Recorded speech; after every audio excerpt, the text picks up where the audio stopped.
Hi gamers, it's that time again. This time we're a little bit light on the amount of new games that I bought recently, just a few Switch games, after which I'm gonna be talking more in length about my experiences with Elden Ring, Shadow of the Erdtree, and as is customary these days in these videos, I'm gonna show a little something of my Magic the Gathering collection that I've bought recently. So stay tuned for after the Elden Ring mini review if Magic is your sort of thing. But let's get underway. So first up we got a couple of remasters for the Switch. First one comes from all the way on the GameCube, Paper Mario: The Thousand Year Door. Paper Mario, of course, like the first two games in the series, started on the Nintendo 64 first and then on the GameCube, were like all-time Nintendo RPG classics. After that, the series kind of like it wasn't as tight, it wasn't as hardcore as it was back in the day. But yeah, it's really nice to have Thousand Year Door, especially like the game was getting pretty expensive on the GameCube, so if you don't want to dish out those kind of prices, now you can get the Switch version. Another remaster got Luigi's Mansion 2 HD. And the previous Super Monkey Ball game, was it Banana Mania, was a straight up like remaster of the first two games in the series, also from GameCube. But now we have, after a little pause, we got a total new Super Monkey Ball Banana Rumble. As you can see, I haven't opened this yet, but I'm hearing very good things, like some Super Monkey Ball aficionados are saying that this is the best Monkey Ball ever since the GameCube. And yeah, I just love Super Monkey Ball. It was one of my favorite GameCube games, both as single player and multiplayer, like the single player stuff, which this should like be very faithful to the kind of single player levels that were in Monkey Ball 1 and especially Monkey Ball 2. So yeah, a really nice single player challenge to get through all the levels without using a continue. And but of course, like you can a totally different game altogether is Super Monkey Ball, the multiplayer modes. And yeah, I played the first two games, multiplayer games, to death. And yeah, there's of course all kinds of things included here in Banana Rumble, so looking forward to cracking this open at some point. And yeah, then we get to the Elden Ring. I'll just put this collector's edition sleeve as visual aid here. Check out my collector's edition unboxing if you already haven't. Yeah, like I've said previously, I love the Souls games. Actually, my first Souls game was Bloodborne, and it really has a very near and dear place in my heart even to this day. I would love to have a sequel to Bloodborne. But yeah, I played all Dark Souls and didn't play Demon Souls when it first released on the PlayStation 3, but I played the remake on the PlayStation 5, and also played Sekiro, even though it's a bit different. But in my opinion, Sekiro is the most difficult From Software Souls game there is. And but yeah, then time was right to do an open world Souls, and that's exactly what Elden Ring is. Loved Elden Ring. It's up there. Like it's of course Bloodborne does have I have some nostalgia towards it, but yeah, it's either Bloodborne or Elden Ring. That's the best game in from software. But yeah, now we got the finally got the Shadow of the Erdtree expansion. DLC is always nice to have. And even though like the original Elden Ring was huge, yeah, they managed to do a lot more. Like any normal game series could have called this like just a straight up sequel. Maybe like add a little bit something, but the fact that this was just a DLC is very special. Of course, the way that they did it was that they just teleported you magically to a new area, so they didn't even try to incorporate the DLC into the existing landmass there is, and I think it feels a bit like cheating. Of course, it doesn't matter, like, but yeah, I guess I would have preferred that, like, you can find some narrow path to walk to the DLC area or something like that. But the fact that it's just a straight up teleportation, straight up new map, period. It of course doesn't matter at all, like when you're playing, but still, a bit on the design. Yeah, I was a bit worried that have I forgotten everything when I when I start again. Luckily, I hadn't hit New Game Plus, so I was able to just go into the DLC, and yeah, it didn't take too much time for me to remember all my old cheeses that that I used to do with my favorite weapons. I'm a faith build. My favorite weapon is I can't remember the name, but it was the scythe that when you activate the skill, you like do like an uppercut and then a second hit on the way down. It just feels great on bigger mobs, and also works nicely on bosses, and it deals bleed, and yeah, my faith build liked that scythe a lot. I don't even know what to say except that, like, yes, the DLC is of the highest caliber. Like there's like all kinds of really jaw-dropping environments. Do love the visuals there. Curiously, there was a few areas that felt like really barren. Like, should there be something here? And yeah, of course, like everybody else, I also from time to time I take a look at the like online guides and what to do next, and where to find everything. And yeah, a couple of times I missed that. Okay. But a couple of times there was also like, yeah, there's not much here, so you found everything, congratulations. That was a bit odd, like a bit waste of space there.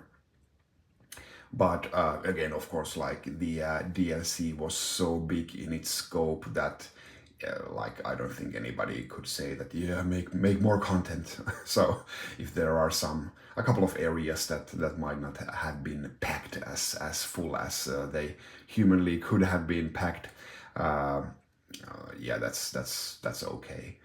And although now that I'm talking, I do understand that if like if you let an open world game breathe a little, like for example Zelda Breath of the Wild, there's really big areas that don't have anything, even Korok seeds.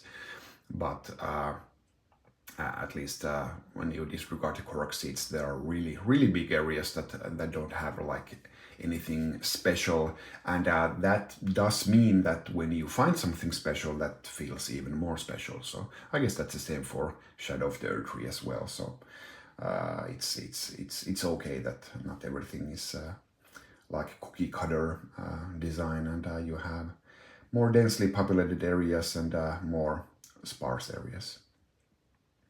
I played through all the none, well, all the optional bosses as well, and I always play my Souls games like offline.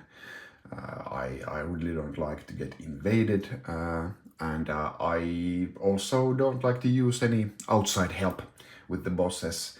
To me, Souls games are like they're a strictly single player experience, and yeah, I like to use the things in the game. Like I said, I'm no stranger to cheese. Like if something works, I'm gonna use it uh, with the boss.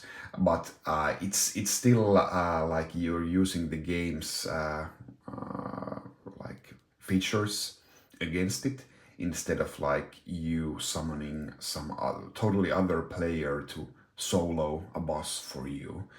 I guess it's better than like you just hitting a brick wall and not being able to continue the game. But still, I do feel like you're losing something when you're constantly summoning another player to do the playing for you. Yeah, the final boss was really tough. I really had to think about my like every aspect of my loadout, and but I think I'm a bit overpowered for most of the bosses, like me continuing from my first playthrough, and yeah, I do like my grind. So I don't even remember what level I was, but I think I was a bit over the curve. But again, that's like that is fine in the confines of the game, and like it's. I think it's more than fine to buff your character up. Like it's part of your character story. And of course, there was tons of new weapons, which are kind of wasted on me. Like if I have something that works, I do like to like use it. But like seems like people had a lot of fun with all the different like perfume bottles and stuff like that they added. But I'm usually like, if I start like a game and it has DLC, I do play with very much the same character and style in the DLC that I also was playing in the main game. So I don't really switch things all that much up, even though there would be like new options to do things. But yeah, I think that's like part of the experience for me when it comes to DLCs. But yeah, if you enjoyed Elden Ring, of course you need to play Shadow of the Erdtree. It's very much more of the same, very high quality stuff. And yeah, I'm really anxious to hear if they're gonna do Elden Ring 2 or another DLC for Shadow of the Erdtree. I haven't been in the loop, like if they've announced that this is the only piece of DLC there's gonna be coming, or not. Not sure. Leave me a comment if you know. But yeah, I'm gonna be playing all the Souls games that From Software puts out, and yeah, this was one of the better ones there is. Definitely a worthy DLC successor to one of the best games ever, basically.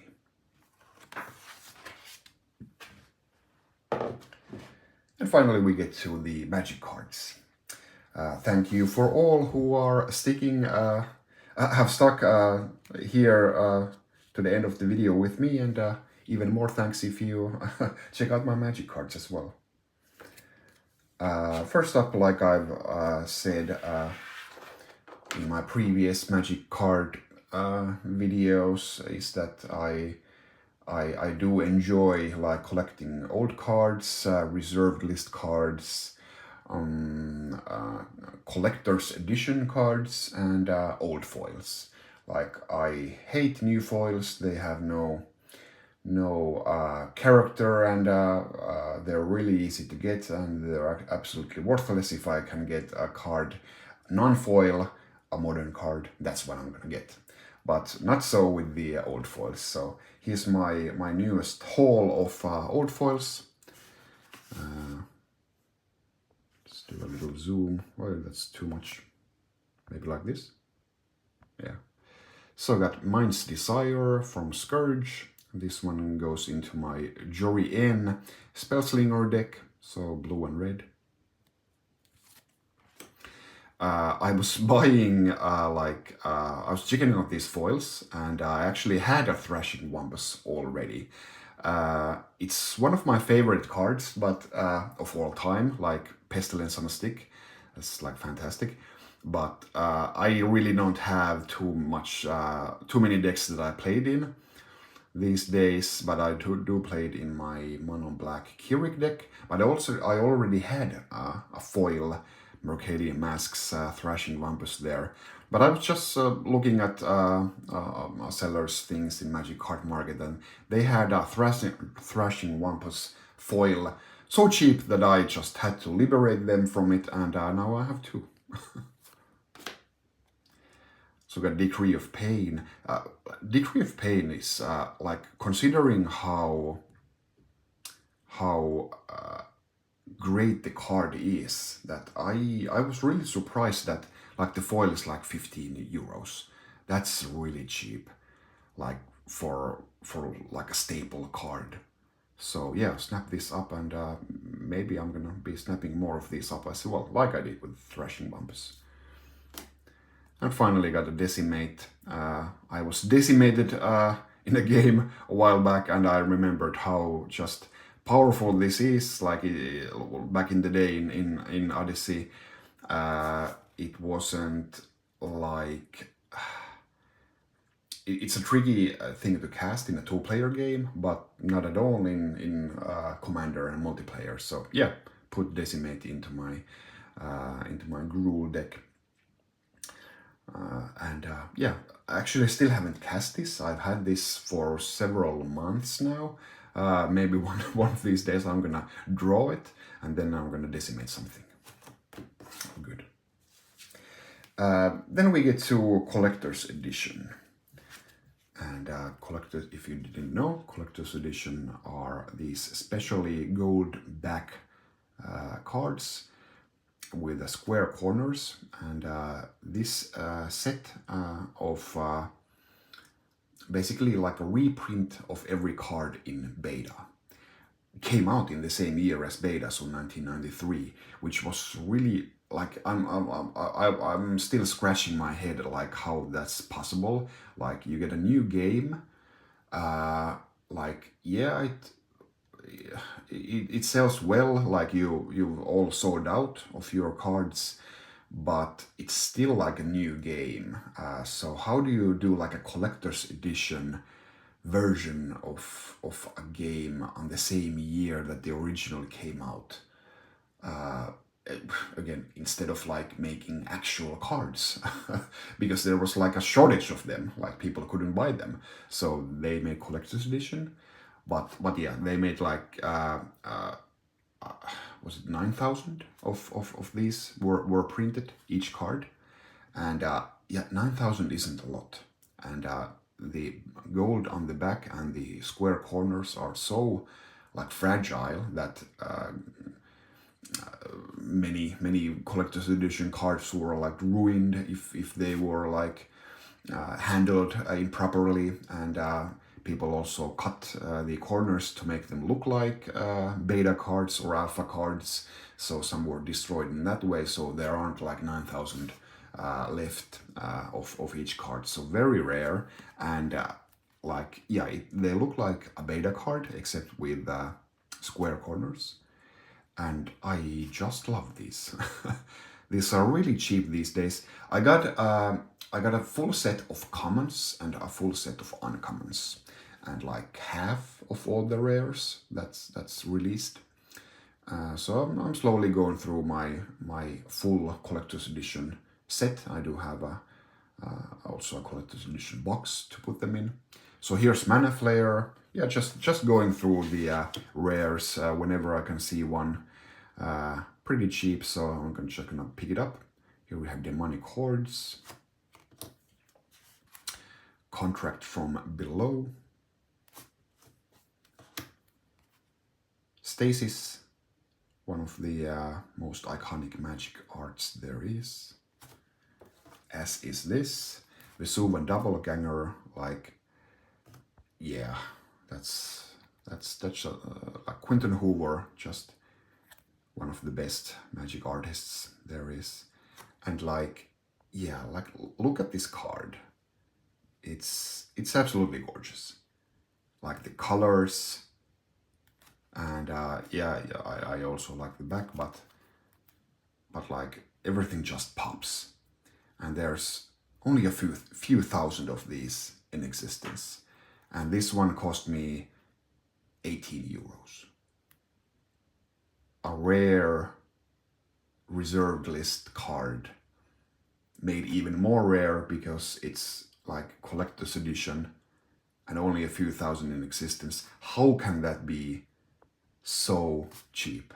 Well, yeah, I'm picking this up. Like it doesn't look like we're getting like a new Magic the Gathering old card boom anytime soon, but there is one coming, I guarantee you.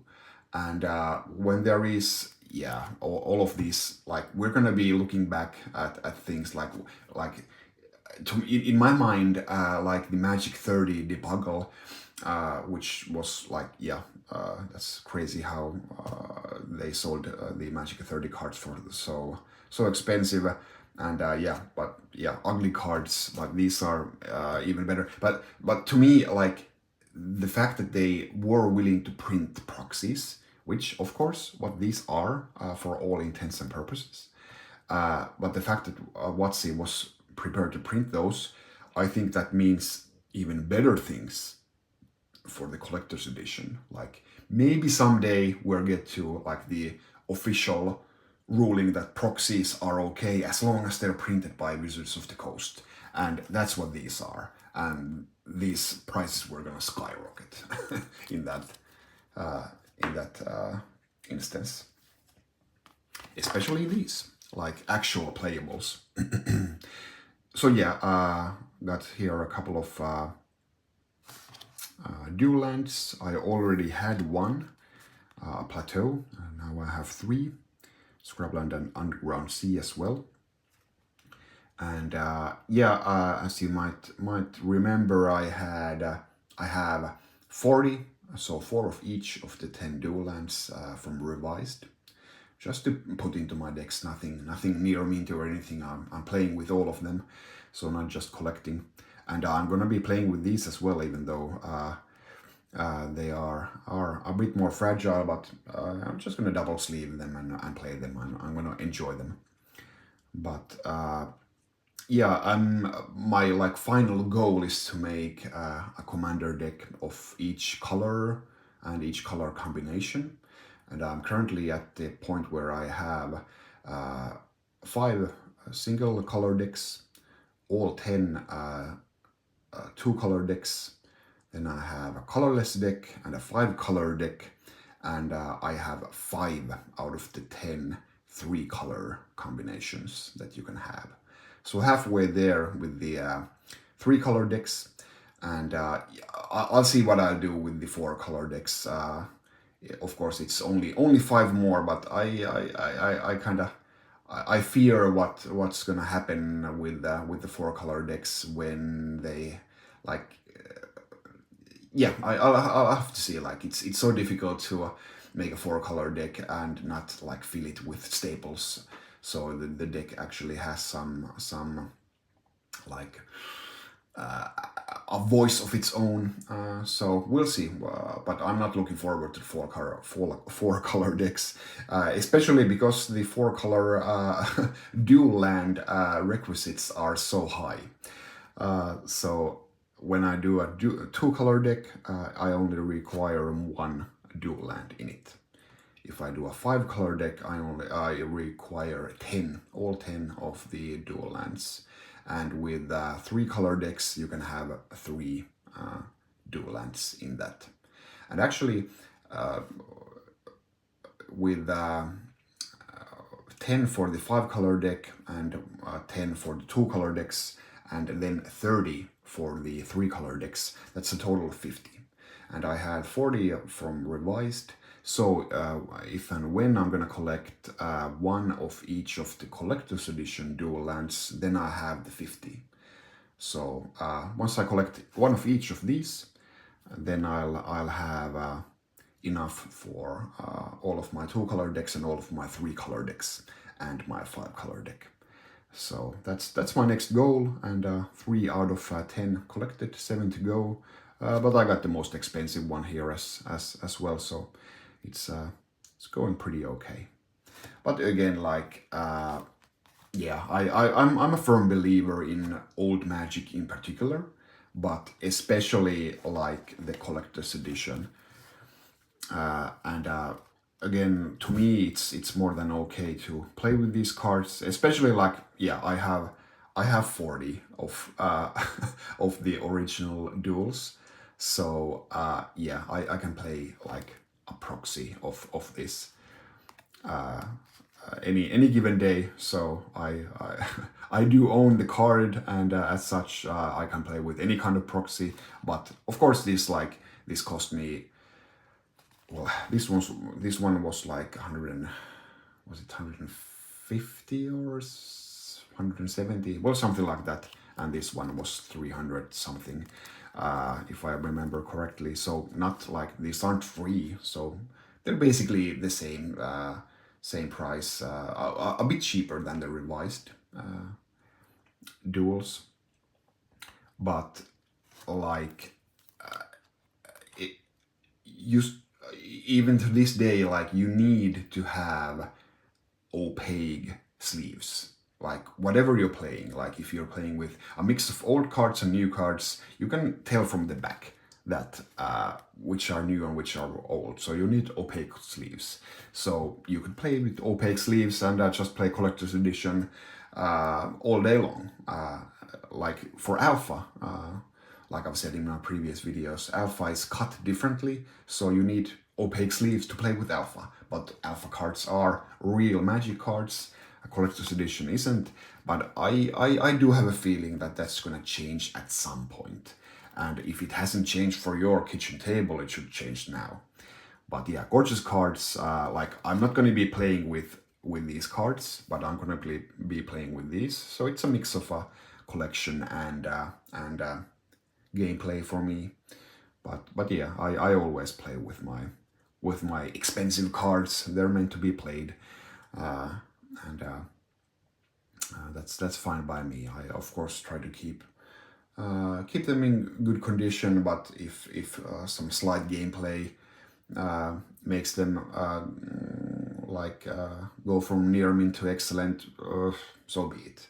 I hope they won't. The double sleeving will be enough, and I think it will be, but I don't stress too much. I just like to play with my cards. Yeah, with that, we're done. Hopefully you enjoyed this little hodgepodge of a collection update. Follow FinGamer on Twitter and Instagram. Subscribe here on YouTube if you already haven't. Please like and comment. And thanks for watching this video. I'll see you next time. Goodbye.